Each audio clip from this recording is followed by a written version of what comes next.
देखिए संदीप जी, 27 साल के वनवास की आप बात कर रहे हैं। हमें तो 75 साल का न्याय नहीं मिल रहा था, आधा अधूरा अधिकार दिया जा रहा 55 था। साल और उसमें राहुल, आपका राज था। बिल्कुल था, बिल्कुल था।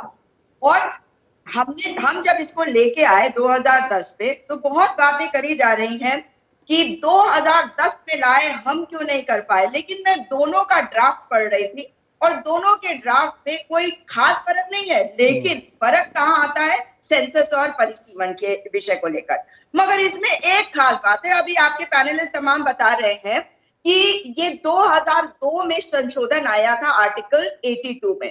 तो 2010 में अगर ये कानून बनाने की कोशिश करी गई, तो क्या ये साफ नहीं हो जाता कि आडवाणी जी और अटल बिहारी वाजपेयी जी, जिन्होंने पूर्ण रूप से समर्थन दिया था उस बिल को, और निर्मला सीतारमण उस वक्त स्पोक्स पर्सन थी, और मुझे बिल्कुल याद है कि उन्होंने कहा था कि हम इस ड्राफ्ट से पूर्ण रूप से सहमत हैं।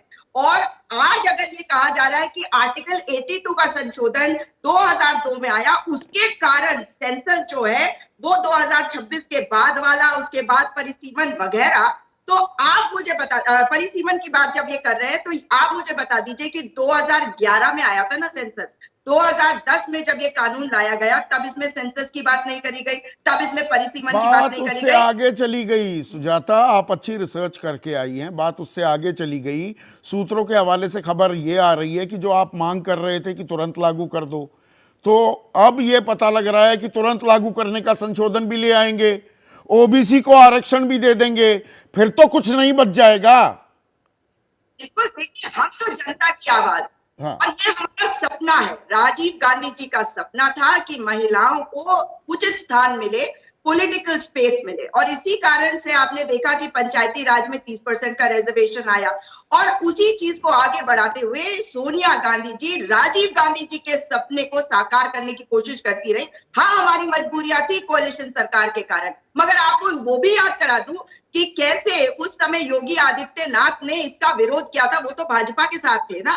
तो अगर ये किसी और के बारे में कहते हैं तो अपने अंदर भी इनको झांक अवश्य लेना चाहिए, क्योंकि ओबीसी समाज को आगे लाना जरूरी है। अगर देखिए, अगर किसी भी क्लास में अगर सबसे कमजोर बच्चा पीछे रह जाएगा तो वो टीचर फेल है, क्योंकि अगर पूरी क्लास को आगे ले जाना है तो सबसे कमजोर लिंक को आगे बढ़ाने की जरूरत है। और ओबीसी समाज के हितैषी बनते हैं प्रधानमंत्री जी, तो ये जरूरी है कि आज उनको भी आगे बढ़ाया जाए। वो महिलाओं को साधने की कोशिश कर रहे हैं सुजाता, तो जो वो कांग्रेस का हाथ गरीब के साथ, 2009 के बाद कांग्रेस का हाथ आम आदमी के साथ, अब ये जो नया आप नारा बुलंद कर रहे हैं कांग्रेस का हाथ पिछड़ों के साथ, ये भी एक राजनीतिक रणनीति है ना। वो महिलाओं को साध रहे हैं, आप कह रहे हैं जी पिछड़ों की बात कैसे भूल जाओगे, यही खेल हो रहा है।